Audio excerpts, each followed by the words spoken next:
Good evening. Things are now really hotting up in the race for the next Prime Minister of India.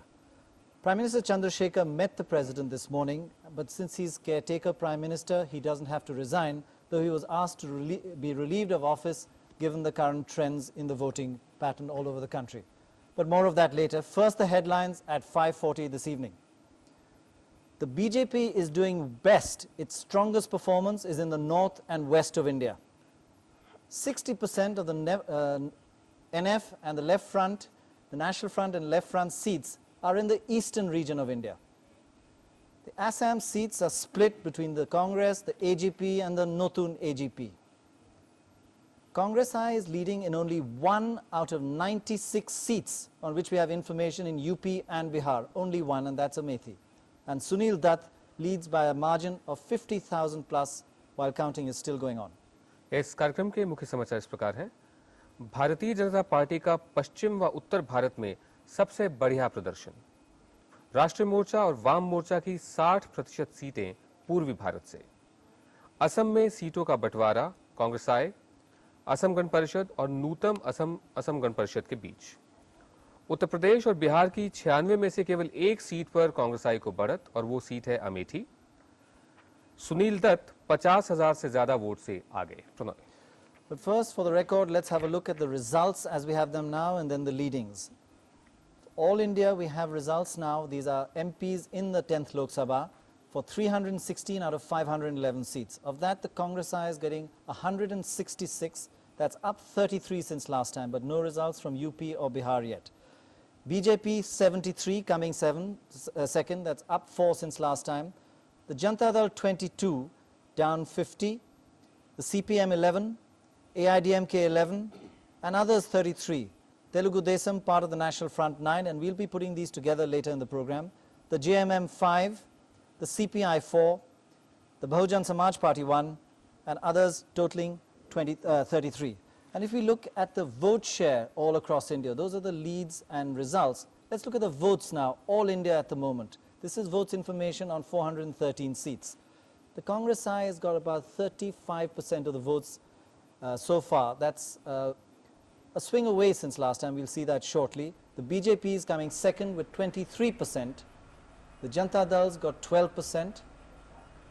And others, which is a conglomeration of parties, 30%. Now, if we compare this with the 1989 vote position, let's have a look at what the changes are.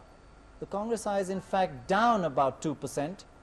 The BJP up 10%. So they're the major gainer, the saffron gains. The Janata Dal down 4 and others down 4. So overall, Congress, Janata Dal, National Front and Left Front have gone down while the saffron surge continues across India. पूरे भारत में 511 लोकसभा निर्वाचन क्षेत्रों में से 316 परिणाम घोषित हो चुके हैं। 316 में कांग्रेस आई को 166 स्थानों पर विजय मिले हैं, यानी पिछले चुनाव के मुकाबले उसे 33 स्थान का फायदा है। भारतीय जनता पार्टी को 73 स्थानों पर विजय मिली है और वो प्रमुख विपक्षी दल के रूप में उभरी है दूसरे नंबर पर और उसे 4 स्थान का फायदा है।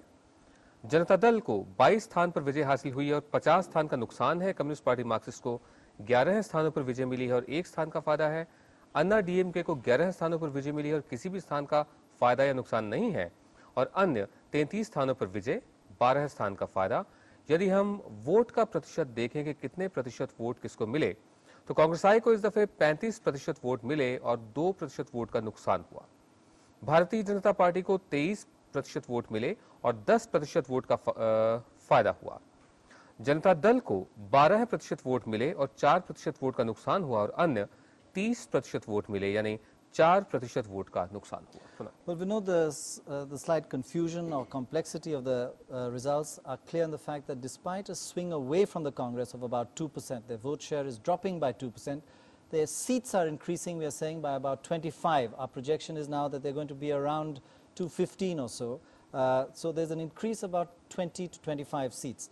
Now, the reason is, despite the swing away in votes, they have benefited from a divided opposition. And if we look at the opposition index, this is the index of opposition unity or the non-Congress unity, we find that in 1989, when there was a united front virtually against them, the index was at 78%. This time it's down to 67. That's a drop of 11%.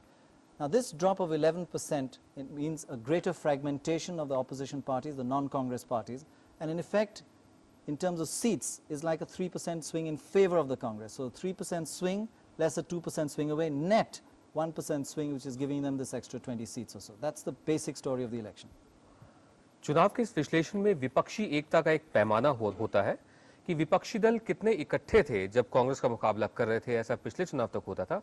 इस दफे उसका नाम बदलकर non Congress unity रखा गया है कि गैर कांग्रेसी जितने भी दल हैं उनमें कितनी एकता थी।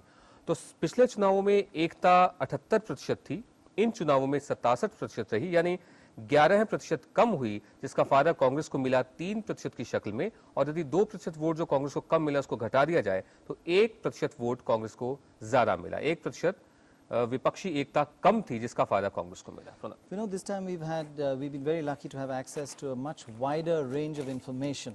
We've had votes. Normally we only get leads and seats positions. This time we've got votes, we've got leads by round, amount of votes by round, and it's a tremendous help. And basically it has come as a result of the use of the NICNet facility, which is a widespread computer facility by the Government of India under the Planning Commission all over the country. Now we've had a request actually to try and explain as briefly as possible how all this information is coming here, how it's processed, and how it eventually gets on the screen in terms of graphics and final results. And we have a short, literally a 2-minute look into exactly how this is all happening. The major new factor in the coverage of these elections is the use of satellite technology in bringing election results to Doordarshan studios. For this, we've relied on an extensive computer satellite network across the country called NICNet, operated by the National Informatics Center. NICNet is a communication system that has a computer already set up in almost every one of the 462 districts of the country. As the votes are being counted, the data for each round is fed into the local NICNet computer and then beamed up to INSAT 1D. The stream of data coming simultaneously from these computers is bounced off the satellite and beamed down to NICNet's main antenna in Delhi. This is the first time that NICNet is being used for nationwide election results. NICNet was basically set up for computer communication support for decision making. The main beneficiaries of this network are the various central government departments, the 32 state governments and union territory governments. The 450 district administrations are also benefiting very substantially through a district information system of the NIC. We are also monitoring large plan projects using NICNet. The election result communication is only one of the several applications of NICNet, but to us it is a very interesting and very challenging application. NIC's powerful mainframe computer in Delhi is geared up to receive the data from INSAT 1D. It processes the flood of results information from the districts and then sends the data onto the election studios at Doordarshan. Here it directly enters a bank of desktop computers where the data is analyzed for swings, trends, and nationwide voting patterns. We had to develop a very specific specialized software to do this activity, and it involved more than 6 months of efforts, and we have very specialized job doing that. It's a very challenging task because we have to do it in a few seconds from each of the districts, and all our staff were very enthusiastic to meet this time crunch. In addition to NICNet, there are a large number of computers at Doordarshan's election studios that are continuously entering data from other sources like UNI, the United News of India, and PTI, the Press Trust of India. A bank of teleprinters bring in UNI and PTI results information from all over the country, and this is punched into the computers for analysis. Finally, this data is matched with the NICNet information, and the analyzed results are fed directly into several television graphics machines. These graphics are then directly broadcast on air in our election special programs. From the NIC computers in districts to the final graphic output on this program, the time taken in transmission and processing is only a few seconds. NICNet's computer and satellite technology is an important step forward in bringing election results quickly and accurately to the viewers all over India. Has been a great help. Yes. Indeed. Great help indeed. I'll introduce the panelists in the studio now. We have Shri J.P. Mathur of Bharatiya Janata Party, Shri Madhurav Scindia of Congress I, and Shri George Fernandez of Janata Dal. You're welcome, gentlemen, to the election specials. Mathur जी, मेरा पहला सवाल आपसे ये है कि उत्तर प्रदेश में किसके मुख्यमंत्री बनने की संभावना है आपकी पार्टी में? प्रत्याशी कौन कौन से हैं? हमारे यहाँ कोई प्रत्याशी नहीं होता। हाँ, किसके मन में हो सकती है बनो, ये अभी तय करना कठिन है। 20-21 को हमारी कार्यकारिणी की बैठक होगी, वहाँ के नेता आएंगे, तब एक परामर्श के बाद कुछ निश्चित किया जाएगा। सिंधिया साहब, पूरे उत्तर प्रदेश में और बिहार में 96 स्थानों पर कांग्रेस आई को सिर्फ एक स्थान पर बढ़त है, लीड है। इसके बारे में आपकी प्रतिक्रिया क्या, आप क्या कहना चाहेंगे? इतना बुरा हाल क्यों हो रहा है कांग्रेस का? मुझे लगता है कि जो जातिवाद और धर्म के ऊपर जो एक जोर दिया गया, उससे काफ़ी कुछ अधिक प्रभावित लोग हुए हों, चाहे कम अवधि के लिए, पर निश्चित रूप से उसका प्रभाव पड़ा होगा। इसके अलावा मैं सोचता हूं कि हमको भी थोड़ा बहुत इस पे आकलन करना पड़ेगा, एक इंट्रोस्पेक्शन करना पड़ेगा कि हम में क्या कमियां रह गई। आखिर में इसमें कोई संदेह नहीं कि हमारे लिए बड़ा निराशाजनक परिणाम है और पार्टी को इसके बारे में काफ़ी कुछ आत्मनिरीक्षण करना पड़ेगा। जॉर्ज फर्नांडिस साहब, आरक्षण के नाम पर जातीयता फैलाना, ये आरोप आपकी पार्टी पर आपके प्रतिद्वंदी लगाते रहे हैं, आप कुछ कहना चाहेंगे इस पर? ज़रूर कहना चाहेंगे। देखिए, आरक्षण तो भारत के संविधान के धारा 340 तहत है और आरक्षण का ज़रूरत तो जिन्होंने संविधान को बनाया उन लोगों ने महसूस किया था।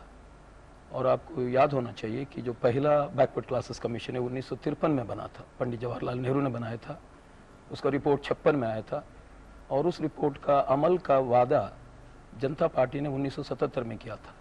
और उसके बाद ये जो मंडल कमीशन जो बना, ये मोरारजी देसाई के मंत्रिमंडल ने बनाया हुआ कमीशन था, जिसमें अटल बिहारी वाजपेयी, लाल कृष्ण आडवाणी, जो आज हम लोगों पर जातीयता का आरोप करते हैं, वो लोग भी उसके सदस्य थे।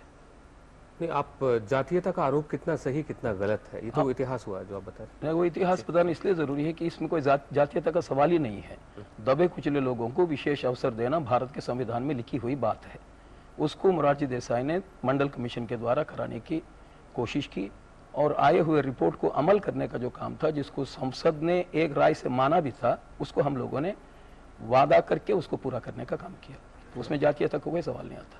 Mr. Fernandez, what is now the future, just looking ahead, future of the Janata Dal? It's now in terms of seats, it has a presence only in 3 states, UP, Bihar and Orissa.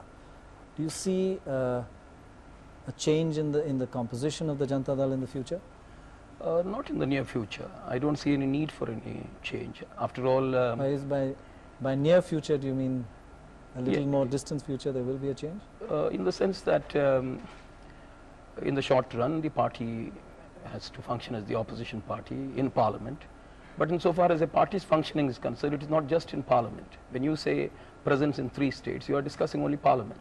Yes. I am looking at a political party from a much wider perspective. It has a lot to do outside of parliament, and therefore in the near future, while the parliamentary issue has to be decided, there will be other work to be done. Very soon you are going to be faced with a tough choice, that the Congress will not be able to form a government without your support, or you're going to have other elections, or the BJP, which you claim is your main enemy, at least in the second phase of the campaigning, will get a major advantage because there will be instability as a result of your not supporting the Congress. How far will you go in this brinkmanship of not supporting the Congress? Well, I don't think we are faced with a tough choice. I think the party that is faced with a tough choice is the Congress party. The Congress party has to decide what it wants to do, not to be. If they ask you to support them, you'll accept it? Well, we have been elected to be in the opposition. The people have told us that we should be in the opposition. I don't think there is any other thought in anybody's mind at this particular moment in time.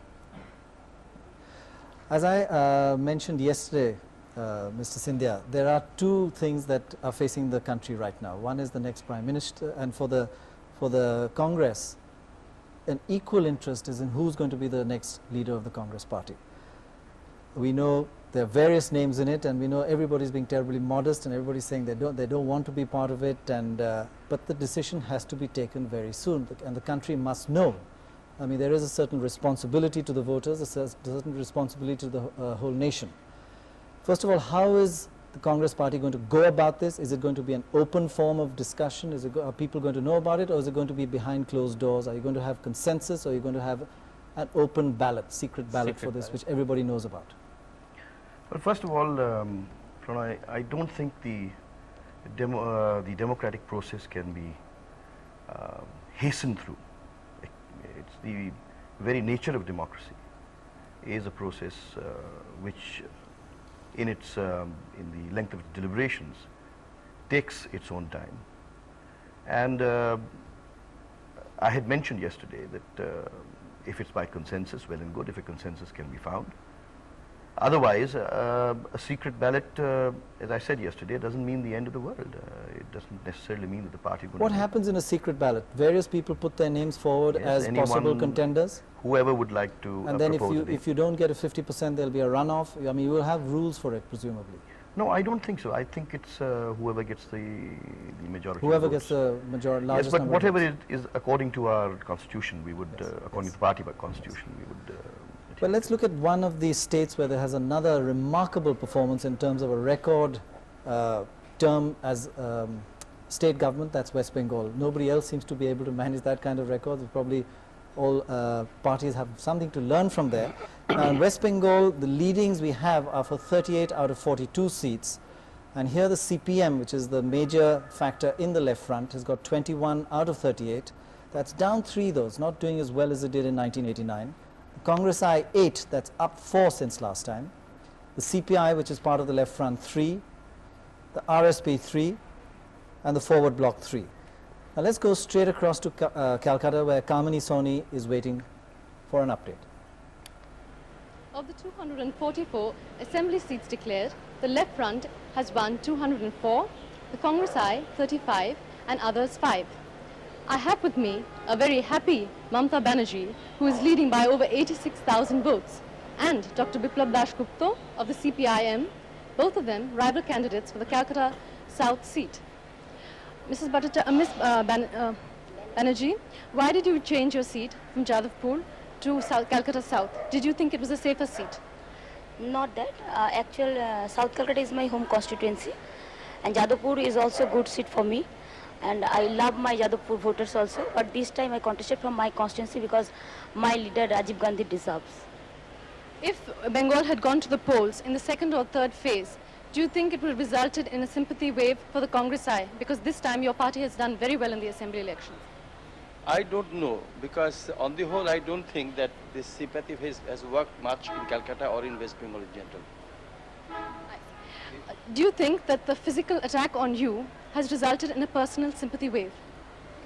Not that. I am grateful to my voters because in South Calcutta particularly, the voters are very sincere and they are very intelligent also, and I have got all sort of support from the voters.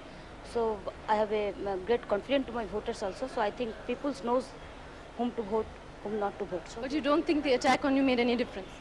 Maybe some sentiment of the people, but my victory is people's victory, that I must say. Dr. Dasgupta, there has been a rise in crimes against women in Bengal recently. Why do you think this is happening? I think that on the whole, even though there has been some slight increase